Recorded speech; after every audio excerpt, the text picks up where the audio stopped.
Boss Malayalam season 6 വിജയിയായി Jinto body craft എന്നറിയപ്പെടുന്ന fitness പരിശീലകനായ Jinto big boss Malayalam season 6ലേക്ക് കടന്നു വന്നത് ഒരുപാട് വെല്ലുവിളികളോടെയാണ്. ചെറുപ്പം മുതൽ തന്നെ അസാമാന്യ ധൈര്യം പ്രകടിപ്പിച്ചാണ് ജിൻഡോ വളർന്നത്. വെറും 6 വയസ്സുള്ളപ്പോൾ നെല്ലിക്കയും കടലയും വിൽക്കുന്നത് പോലെയുള്ള ചെറിയ ജോലികൾ ചെയ്തുകൊണ്ട് തന്റെ കുടുംബത്തിന്റെ വരുമാനത്തിലേക്ക് സംഭാവന ചെയ്യാനുള്ള ആഗ്രഹം അയാൾക്കുണ്ടായിരുന്നു. പിന്നീട് ഫ്ലോർ ടൈൽ തൊഴിലാളിയായും ബാറുകളിൽ ക്ലീനറായും ജോലി ചെയ്തും കുടുംബം പോറ്റി. പിന്നീടാണ് ജിൻഡോ ഫിറ്റ്നസിന്റെ ലോകത്തേക്ക് കടന്നത്. കുഫുവിലും കരാട്ടയിലും പ്രാവീണ്യം നേടി. സമർപ്പണബോധവും പ്രാഗൽഭ്യവും ജിൻഡോയെ മുന്നോട്ട് നയിച്ചു. Mister Kerala, mister south India പദവികളിലേക്ക് എത്തി. അറിയപ്പെടുന്ന സെലിബ്രിറ്റി ഫിറ്റ്നസ് ട്രെയിനറായി മാറി.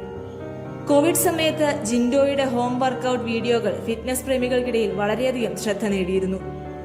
നിരവധി എതിർപ്പുകളെ അവഗണിച്ചാണ് ബിഗ് ബോസ് മലയാളം സീസൺ 6ന്റെ 1ാം സ്ഥാനത്തേക്ക് ജിൻഡോ എത്തിയതെന്നതും ശ്രദ്ധേയമാണ്.